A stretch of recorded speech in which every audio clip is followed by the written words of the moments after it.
Hey, this is Sean Parker, and welcome to Sunday School, where learning about the Bible doesn't have to be boring. Today, we're going to talk about a really fun topic, and that's dinosaurs. What does the Bible say about them? Were they on Noah's Ark? Where did they go? So let's get started.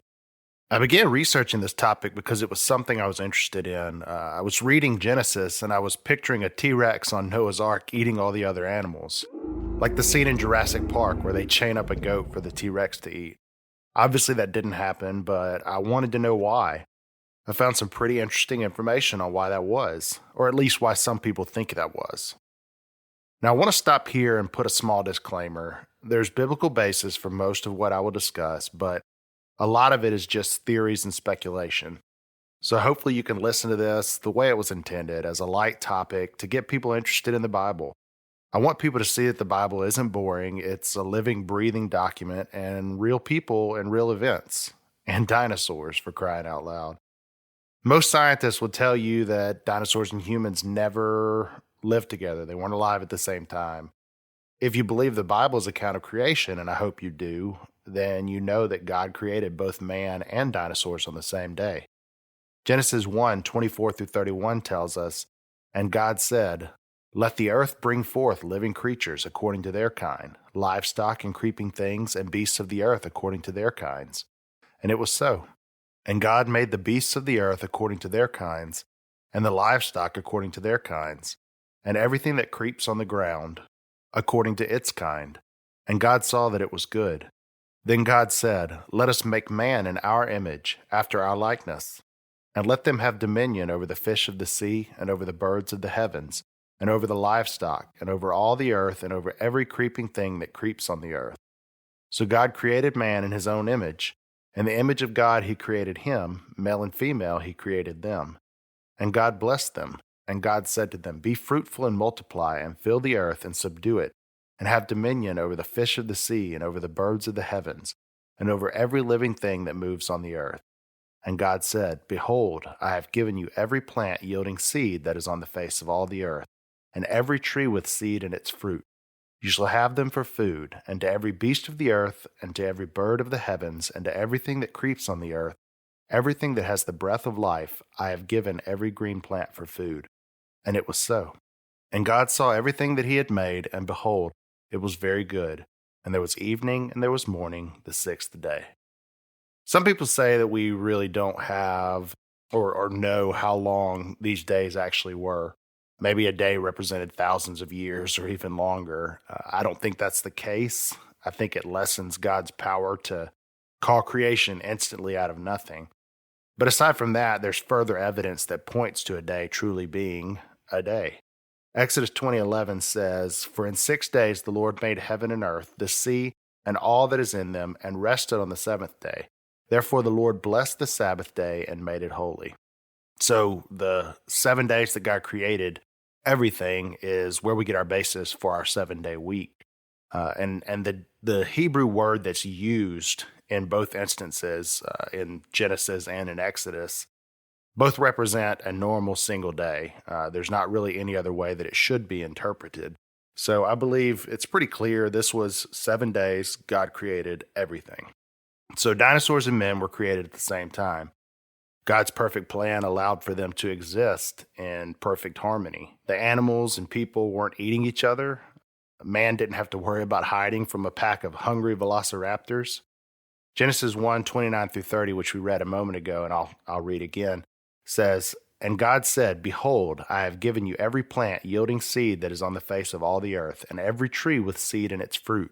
You shall have them for food, and to every beast of the earth, and to every bird of the heavens, and to everything that creeps on the earth, everything that has the breath of life, I have given every green plant for food."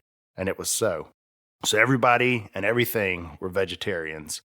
This was supposed to be paradise, and this doesn't sound like paradise to me, but God works in mysterious ways, so I'm sure that they were completely satisfied with not having steak. So when did all that change? If you're familiar with the story, then you know there was one plant God didn't give Adam and Eve to eat. It was the fruit from the tree of the knowledge of good and evil. Well, the serpent, which represents God's enemy or Satan, tricks Eve into eating from this tree, and Adam, of course, follows suit. And this triggers the fall of man, which sets up a chain reaction corrupting all of creation. God curses every living creature in Genesis 3:14 through 19. The Lord God said to the serpent, "Because you have done this, cursed are you above all livestock and above all beasts of the field. On your belly you shall go, and dust you shall eat all the days of your life. I will put enmity between you and the woman, and between your offspring and her offspring. He shall bruise your head, and you shall bruise his heel." To the woman he said, "I will surely multiply your pain in childbearing. In pain you shall bring forth children. Your desire shall be contrary to your husband, but he shall rule over you." And to Adam he said, "Because you have listened to the voice of your wife, and have eaten of the tree of which I commanded you, you shall not eat of it. Cursed is the ground because of you. In pain you shall eat of it all the days of your life. Thorns and thistles it shall bring forth for you, and you shall eat the plants of the field. By the sweat of your face you shall eat bread till you return to the ground, for out of it you were taken, for you are dust, and to dust you shall return." So those verses cover man, woman, the serpent, the beasts of the field, and the ground itself. The plants are cursed or are going to be full of weeds and hard to produce crops and things from. But he says that he curses the serpent more than the beasts of the field, implying that they too were cursed. And prior to this corruption of creation, there was no death. That was part of the punishment. So human and animal alike were living in this perfect harmony, and after the fall, all of this changes. I initially thought that this would explain why none of the animals ate each other on Noah's Ark, and it still may, but we're going to veer a little from Scripture and into the realm of scientific speculation. I think it's fun to show how God's creation fits with science and history, but ultimately God is all-powerful. There doesn't necessarily have to be a scientific explanation for the things he does. Everything could have just been miraculous, and probably was. But I do think God's master plan does fit well with things that can be explained by science, not to disprove God's existence, but rather to confirm it. There's an intelligent design to everything, and I think it's clear when you look at nature. And if you read Romans, Paul says, there's no way for anyone to not know God, when they look at creation. And if they do, they're pretty much lying to themselves. But if you read early in Genesis, you see that there was a water vapor surrounding the earth. There was no rain because a mist would water the garden. The earth was basically a tropical paradise. This envelope of water vapor kind of acted like a major barrier, and it blocked most of the sun's harmful UV rays, or so we speculate. Just based on light penetration in water and things like that, it's kind of safe to assume that this would be the case. UV rays are dangerous. They are responsible for cancers and things like that, but they're also responsible for aging, and they can have some impact on oxygen content of the earth, or at least the thickness of the atmosphere could. So when the great flood occurs with Noah, the water vapor surrounding the earth pours down. This thinning of the atmosphere is likely the reason people lived greater than 900 years pre-flood, then longevity drastically declines after the flood. Those long lives before the flood likely allowed people and creatures to grow much larger than today. The increased oxygen levels probably reduced a lot of their metabolic needs. They could survive on plants. They didn't need increased hemoglobin levels in their bloodstream. And a quick biology lesson. I am a nurse, so I've got to touch a little bit on this. Hemoglobin's a part of your blood that carries oxygen. So your body makes hemoglobin out of things like iron, proteins, folate, and the highest concentrations of this are typically found in meats. Folate can be obtained through many vegetables as well as iron. A lot of your leafy greens have some good things in them. But your highest caloric density is going to be in meats. So as there's decrease in oxygen, you got these higher metabolic needs and everything. It's more pertinent that animals have a food source that is more calorically dense and has the things they need to make this extra hemoglobin and all. Just a theory. I can't prove anything, but I think it's reasonable to make that assumption. At least it's fun to. So though the corruption of creation did allow things to die and likely kill each other, prior to the flood, there probably wasn't a major necessity for them to eat meat. The size of the animals, as I said, leads to some other issues, though. related to the ark. How did these massive dinosaurs fit? It begins with the emphasis on the word kinds. God didn't put every single animal variation onto the ark. So there wouldn't be coyotes, dogs, wolves, foxes, probably just an ancestral representative of all those that they descended from. You don't have zebras and donkeys and horses. There's probably something that those stemmed from nowadays that they started out as, and that would have been represented on the ark. As for the dinosaurs, which is what this is all about, so let's talk about them. There are 668 different names for dinosaurs nowadays, but there's only about 55 different kinds. So most of them would have been able to be represented on the ark, and most of them aren't enormous either. So to represent the entire animal kingdom, creationist researcher John Woodmarap has calculated about 8,000 animal kinds would have been a good representation, or 16,000 individual animals, give or take. Genesis 6:15 puts the ark's volume at about 2.21 million cubic feet, or 500 semi-trailers, to put it more in terms that we can understand. This would allow, with some space to move around, the 16,000 animals would probably take up only about half of that space, which would leave the other half for things like food. And, we are in the middle of a pandemic, so toilet paper or some variation that they used. So I think it's reasonable to say that these accommodations wouldn't be bad, though I can't imagine what cleaning the stalls would have been like. I've seen Jurassic Park and the big pile of that the Triceratops leaves would be hard to clean up on a boat, though I guess you could just toss it overboard. So based on this information, it's likely that dinosaurs survived at least to after the flood, but we know that they died out at some point. But there is some evidence in the Bible that dinosaurs were still around. Two dinosaur-like creatures are mentioned in Job. And we don't know that these actually were dinosaurs, but I like to think they were. Most chronological Bibles place Job sometime after the flood, though it's not 100% clear when that would have been. But Job 40:15 through 24 describes a dinosaur-like creature.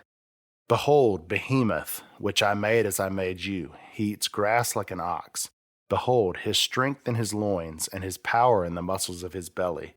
He makes his tail stiff like a cedar. The sinews of his thighs are knit together.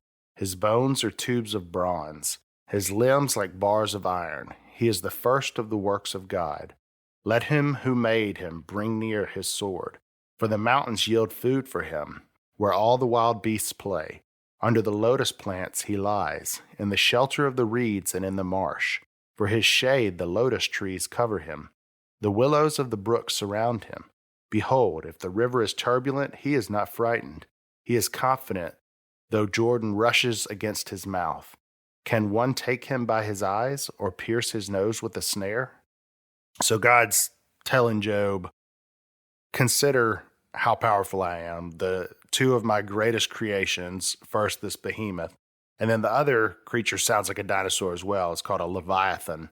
Kind of like a sea serpent or dragon-like creature. And I can't think of anything that sounds more dinosauric. And the word dinosaur means terrible lizard. And it wasn't invented until the 1800s. So it makes sense they'd have other words to describe them. This could have been a large crocodile or some extinct version of a crocodile. But I like to think it was a dinosaur. So for today's purposes, it's a dinosaur. And this brings us to our last question. Where did the dinosaurs go? Well, most of them likely died in the flood, and you can see that in the fossil record. You've got these huge sections of the earth that we're finding all these fossils in, which show that there was pretty much a mass extinction event at some point. And evolutionists and scientists like to say that there was some major triggering event, and I like to agree with them. I think that the flood was that triggering event where they're all buried in the mud when the waters burst forth from the depths and pour down from the heavens.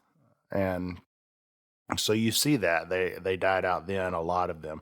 But those that would have survived, when they come out, you got this new climate. You don't have this protective vapor around the earth. So it's lower oxygen content. Plus, think of the devastation to the plants and things on the earth from being submerged in this flood water and the eruptions coming up from beneath. So, they're going to be competing for food. They were all vegetarians initially, so they're competing over food. They've got this different climate to deal with. They're these huge creatures that have these high metabolic demands.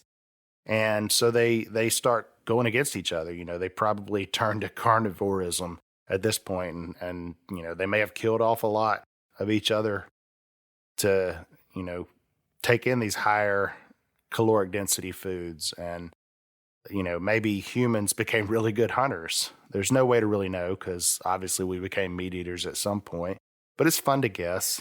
And I think to sum it up, we see that sin entering the world put everything out of harmony and kind of set into motion this process that kills the dinosaurs and probably countless other species and ultimately kills us. We would have lived in paradise forever, and now we have death to deal with. But thankfully, those of us who are believers have something to look forward to, a day when harmony will be restored.